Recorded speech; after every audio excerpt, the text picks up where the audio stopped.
Good morning. परिष्कार classes सरदार sir के YouTube channel में आप सभी का स्वागत है। आज है 23 अगस्त। तो हम इस वीडियो में 23 अगस्त के जितने भी करंट अफेयर के क्वेश्चन बनते हैं उसके बारे में डिस्कस करेंगे। तो आपको बता दूं, आप अपनी परिष्कार को इंस्टाग्राम और फेसबुक पेज पे फॉलो कर सकते हैं। इंस्टाग्राम का नाम मैंने आपके सामने मेंशन कर दिया है, और अगर इस वीडियो की PDF चाहिए आपको तो उसके लिए आप टेलीग्राम चैनल को ज्वाइन कर लेना, जिसकी लिंक है मैंने इस वीडियो के डिस्क्रिप्शन बॉक्स में दिलवा दी है। तो चलिए अब अपन स्टार्ट करते हैं आज का पहला क्वेश्चन। वीडियो को अंत तक देखना, और अगर पसंद आए तो लाइक करना, चैनल को सब्सक्राइब करना, और अपने दोस्तों के पास है वो सेंड करना, शेयर करना। उत्तर प्रदेश में किस विश्वविद्यालय का नाम बदला गया है?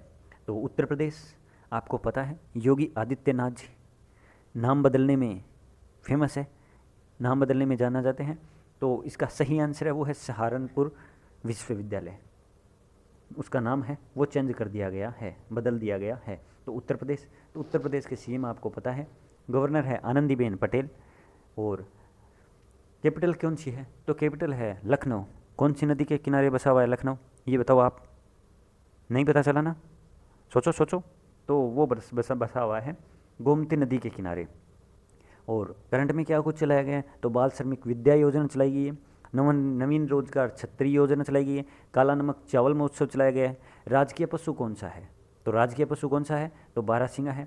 और बेगूसराय रेलवे स्टेशन का नाम बदल कर क्या कर दिया है? तो दीनदयाल उपाध्याय कर दिया है। नौगढ़ रेलवे स्टेशन का नाम बदल कर क्या कर दिया है? तो सिद्धार्थ नगर कर दिया है। और अभी हाल ही में अलीगढ़ शहर है, उसका प्रस्ताव रखा गया है हरिगढ़ करने का। तो वो कन्फर्म है, हो ही जाएगा। तो इसका सही आंसर वो है सहारनपुर विश्वविद्यालय। किस राज्य के मुख्यमंत्री ने ICT की आधारशिला रखी है? ICT की आधारशिला रखी है। तो ये किस राज्य के मुख्यमंत्री ने रखी है? तो ये रखी है उड़ीसा राज्य के मुख्यमंत्री ने। किसने? उड़ीसा राज्य के मुख्यमंत्री ने। तो इसका सही आंसर है वो है B। अब ICT, तो ICT की फुल फॉर्म क्या होती है? तो ICT की फुल फॉर्म होती है इंस्टीट्यूट ऑफ केमिकल टेक्नोलॉजी। क्या है? Institute of chemical technology. तो उड़ीसा, तो उड़ीसा के CM कौन है? तो उड़ीसा के CM आप सबको पता ही होगा, नवीन पटनायक साहब है। गवर्नर है गणेशी लाल। उड़ीसा में लोकसभा की सीटें कितनी हैं? तो 21 है। राज्यसभा की कितनी है? तो 10 है। और विधानसभा की सीटें कितनी हैं? तो 147 है। कैपिटल कौन सी है? तो भुवनेश्वर है, जो भारत का पहला शहर बना था वैक्सीनेशन में। और भारत का पहला UT कौन सा बना था? तो केंद्र शासित प्रदेश बना था, वो बना था लद्दाख वैक्सीनेशन में। मिशन 0F योजना चलाई गई है। स्वच्छ बिंदु सागर पहल चलाया गया है। और सबसे बड़ा हॉकी स्टेडियम है वो कहाँ है? तो वो है राउरकेला में है। और आपको पता है टोक्यो ओलंपिक में उड़ीसा ने भारतीय महिला और पुरुष हॉकी टीम है उसको स्पॉन्सर किया था, और अब 10 साल के लिए उनको है वो आरक्षण देने की घोषणा की है। और पेटा इंडिया के द्वारा हीरो टू एनिमल अवार्ड है वो भी मुख्यमंत्री जी को मिला हुआ है। और नेशनल पार्क कौन कौन से हैं? तो सिमलीपाल है, भीतरकनिका, ये नेशनल पार्क है। और अब चलिए नेक्स्ट क्वेश्चन पे चर्चा करते हैं। किस राज्य सरकार ने 200 इलेक्ट्रिक बसें पेश करने का निर्णय लिया है? तो किस राज्य सरकार ने लिया है? तो ये लिया है असम राज्य सरकार ने। किसने? तो असम राज्य सरकार ने। इसका सही आंसर है वो है B। इसका क्या आंसर है? तो B है वो सही आंसर है। तो असम की कैपिटल क्या है? तो असम की कैपिटल है दिसपुर, आप सबको पता है। और वहाँ के CM कौन है? तो हेमंता बिस्वा। गवर्नर है तो जगदीश मुखी। अब नेशनल पार्क, तो नेशनल पार्क में ये अपना तीसरा स्थान है वो बनाए हुए हैं। तो तीसरे स्थान के साथ इसमें कितने नेशनल पार्क है? तो इसमें 7 नेशनल पार्क है। अब मन में सवाल ये उठता है कि 7 इसमें है तो पहला दूसरा किस में है? तो वो आप बताओगे कमेंट बॉक्स में। मैंने काफ़ी बार आप लोगों के सामने चर्चा कर दी है कि पहले दूसरे स्थान पर कौन है और उसमें कितने कितने नेशनल पार्क है। और यहाँ के नेशनल पार्क कौन कौन से इंपॉर्टेंट? तो मानस, औरंगा, काजीरंगा, डिब्रू साइखोवा, नामेरी, रायमोना और देहिंग पटका, ये इसके 7 नेशनल पार्क है। और धन्वंतरी योजना, अरुणोदय योजना और पर्यटन संजीवनी योजना है वो चलाई गई है। तो चलिए अब नेक्स्ट क्वेश्चन पे चर्चा करते हैं। किस देश ने 3 चाइल्ड पॉलिसी को मंजूरी दी है? तो ये 3 चाइल्ड पॉलिसी की मंजूरी किसने दी है? तो ये दी है चाइना ने। किसने दी है? चाइना ने दी है। तो इसका सही आंसर है वो है चाइना। तो अभी हाल ही में भी 2 चाइल्ड पॉलिसी है उसको ख़त्म किया था, और अब 2021 में 3 चाइल्ड पॉलिसी है वो लागू की गई है। और 1 चाइल्ड पॉलिसी पूछ ले तो वो की गई थी तो 1979 में है, और वो 1 चाइल्ड पॉलिसी लगाई गई थी। और 2016 में 2 चाइल्ड पॉलिसी लगाई गई थी, और 2021 में अब 3 चाइल्ड पॉलिसी है वो लगाई गई। क्यों? क्योंकि जो 20 से 25 साल और 60 साल के बीच में जो एज का गैप है ना, तो उसको भरपाई करने के लिए ये 3 चाइल्ड पॉलिसी लगाई गई। चाइना में ये हो रहा है कि डायरेक्ट 20-25 साल के बाद में ज़्यादा संख्या है वो 60 साल की है, वो बीच वाले लोगों की वो संख्या है वो कम है, तो उसी को इक्वल करने के लिए ये 3 चाइल्ड पॉलिसी है वो लगाई गई है। तो चलिए अपन देखते हैं चाइना के बारे में। तो चाइना आप सबको पता है ई कचरा उत्पादन में पहला स्थान रखता है ये चाइना। और ये हाँ, चाइना के विशेषज्ञों के अनुसार 2027 तक है कि भारत है वो चाइना को पीछे पछाड़ देगा। तो उसी को देखते हुए अब चाइना 3 चाइल्ड पॉलिसी लेके आई है, क्योंकि चाइना नहीं चाहता कि किसी भी मामले में है वो भारत उससे ऊपर जाए या कोई भी देश है वो चाइना से ऊपर जाए, ये खुद का दबदबा है वो बनाए रखना चाहता है। तो ये चाइना है। तो चाइना के बारे में अपन चर्चा कर लिए हैं। अब अपन नेक्स्ट क्वेश्चन पे चर्चा करते हैं। तो नेक्स्ट क्वेश्चन क्या बोलता है? तो नेक्स्ट क्वेश्चन है, भारतीय सेना ने 400 किलोमीटर जज्बा ए तिरंग मैराथन का आयोजन किया है। तो ये कहाँ किया है? तो ये कहाँ किया है? तो ये जम्मू कश्मीर में किया है। कहाँ? जम्मू एंड कश्मीर में किया है। ये भारतीय सेना के द्वारा किया गया है और स्वतंत्रता दिवस के मौके पे किया गया था। तो इस बार स्वतंत्रता दिवस की कौन सी वर्षगांठ थी? तो 75वीं वर्षगांठ थी। और इसमें लगभग 300 से अधिक सैनिक है वो भाग लिए था। और जम्मू कश्मीर, तो जम्मू कश्मीर के चिनाब नदी पर सबसे ऊंचा है वो रेलवे पुल है वो बन रहा है। और जम्मू कश्मीर के उपराज्यपाल कौन है? तो वो है मनोज सिन्हा। कौन है? मनोज सिन्हा। ये पृथ्वी से डायनासोर का ख़त्म करने वाला एस्टेरॉयड मिला है। तो किस देश में मिला है ये? तो ये वैज्ञानिकों ने मेक्सिको में है वो पत्थर मिला है। हाँ, मेक्सिको में। इनका मानना है कि जो डायनासोर है वो ख़त्म किससे हुए थे? तो आग का ज्वाला उल्का पिंड था, उसकी वजह से ये ख़त्म हुए थे। तो उसका है वो पत्थर है वो कहाँ मिला है? तो वो मेक्सिको में मिला है। कहाँ? तो वो मेक्सिको में मिला है। तो और इसी के अकॉर्डिंग अब इस पर रिसर्च है वो चल रही है। तो चलिए अब नेक्स्ट क्वेश्चन पे चर्चा करते हैं।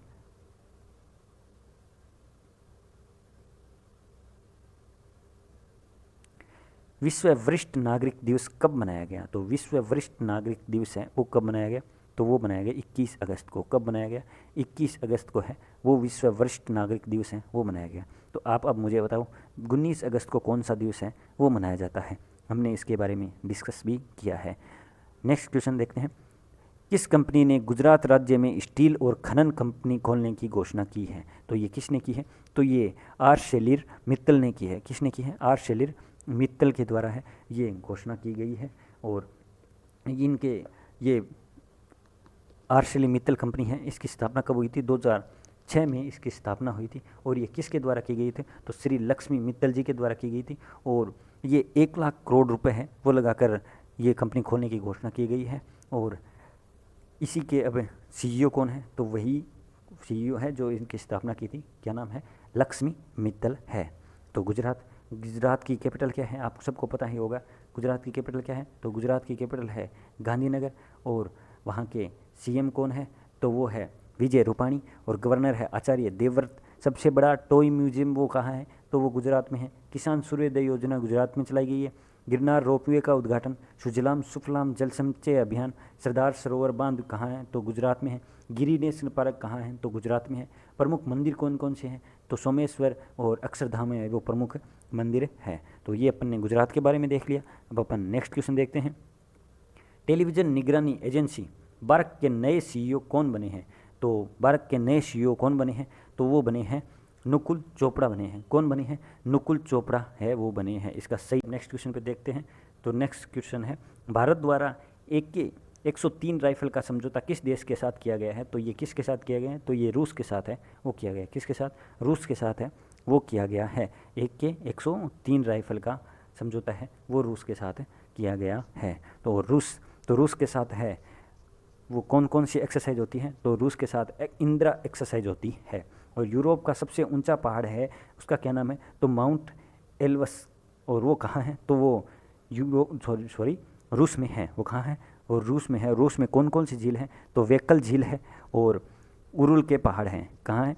ये रूस में है, वेक्कल झील और उरुल के पहाड़। नेक्स्ट क्वेश्चन देखते हैं।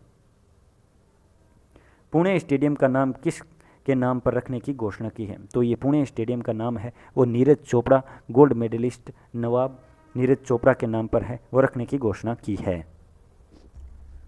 और आपको पता भी है नीरज चोपड़ा ने भाला फेंक में है वो गोल्ड मेडल है अपने नाम किया है, और इन्होंने टोटल 6 गोल्ड मेडल है वो अपने नाम कर चुके हैं। तो अब चलते हैं नेक्स्ट क्वेश्चन। नाटो द्वारा किस देश के सभी समर्थन निलंबित कर दिए गए हैं? तो ये अफ़गानिस्तान के हैं, वो नाटो द्वारा सभी समर्थन है वो निलंबित कर दिए गए हैं, क्योंकि आप सबको पता ही है अफ़गानिस्तान पे है तालिबानियों का है वो कब्जा हो गया है, और तालिबानियों ने अपना राष्ट्रपति है वो भी घोषित कर दिया है। तो और वहाँ के पुराने राष्ट्रपति है वो भाग गए हैं वतन छोड़कर, और अब नए तालिबानियों के राष्ट्रपति है वो कौन बने हैं? तो मुल्ला अब्दुल गली बरदान बने हैं। मुल्ला अब्दुल गली बरदान है वो नए बने हैं राष्ट्रपति। तो नाटो की स्थापना कब हुई थी? तो 1949 में हुई थी। और नाटो में कुल कितने देश आते हैं? तो कुल इसमें 30 देश हैं वो आते हैं। तो चलिए नेक्स्ट क्वेश्चन देखते हैं। लियोनल मेसी कौन सा फुटबॉल क्लब में शामिल हुए? तो इसके बारे में अपन चर्चा भी की थी कि जो 21 साल तक है वो बार्सिलोना के क्लब में है वो शामिल थे लियोनल मेसी, लेकिन वो उनकी कुछ शर्तें हैं वो नहीं मान पाए, उनके बीच में नहीं बैठ पाया सिस्टम, तो उसकी वजह से ये वहाँ से इस्तीफ़ा दे दिया है। तो अब वो नए क्लब में शामिल हुए हैं। तो इसका सही आंसर है वो है पेरिस सेंट जर्मन के फुटबॉल है एसोसिएशन में अब इसमें है वो अपना। नेक्स्ट क्वेश्चन देखते हैं। जियो मामी फिल्म महोत्सव का अध्यक्ष किसे नियुक्त किया गया है? तो ये किसे नियुक्त किया गया है? तो इसका सही आंसर है वो है प्रियंका चोपड़ा को। किसे नियुक्त किया गया? तो प्रियंका चोपड़ा को है वो जियो मामी का अध्यक्ष है वो नियुक्त किया गया है। चलिए नेक्स्ट क्वेश्चन। इलेक्ट्रिक वाहन वाला देश का पहला हाईवे कौन सा बना है? तो ये बना है दिल्ली चंडीगढ़ हाईवे है वो इलेक्ट्रिक वाहन वाला बना है। जैसे रोड पे हर जगह अपने को मिलता है 1-1.5 किलोमीटर के बाद में पेट्रोल पंप होता है, ठीक वैसे ही ये गाड़ी चार्ज करने के लिए जो सिस्टम लगाया जाता है वो अब इस रोड पे है वो पूरी तरह वो उपलब्ध होगा। तो वो इलेक्ट्रिक वाहन वाला ये हाईवे है वो बन गया है। और आपको पता ही है हर सरकार है वो इलेक्ट्रिक वाहन जो लेता है उनको सब्सिडी देती है और उसको प्रोत्साहन कर रही है, क्योंकि पर्यावरण जो इन्वायरमेंट है वो चेंज हो रहा है और पर्यावरण प्रदूषण को कम करने के लिए, और ये सस्ता भी पड़ता है आप सबको पता ही होगा। और पेट्रोल डीजल के तो दाम है वो काफ़ी आसमान छू रहे हैं। तो ये लास्ट डोज का क्वेश्चन है। तो इसका सही आंसर है वो है नितिन चुग है। कौन है? नितिन चुग। ये आपके लिए छोड़ा गया क्वेश्चन है। अब इस वीडियो के बारे में निष्कर्ष ले सकते हैं। अगर अच्छा लगा तो अपने दोस्तों को शेयर कर देना, और इस क्वेश्चन के आंसर है वो मुझे कमेंट बॉक्स में दे देना, और पीडीएफ के लिए टेलीग्राम चैनल को ज्वाइन कर लेना। और अगर आपके मन में कोई भी क्वेश्चन है तो कमेंट बॉक्स में ज़रूर है वो रख देना, आपके आंसर उस क्वेश्चन के मिल जाएंगे। तो चलिए अब मैं आपसे आगे लेता हूँ। जय हिंद, जय भारत, धन्यवाद।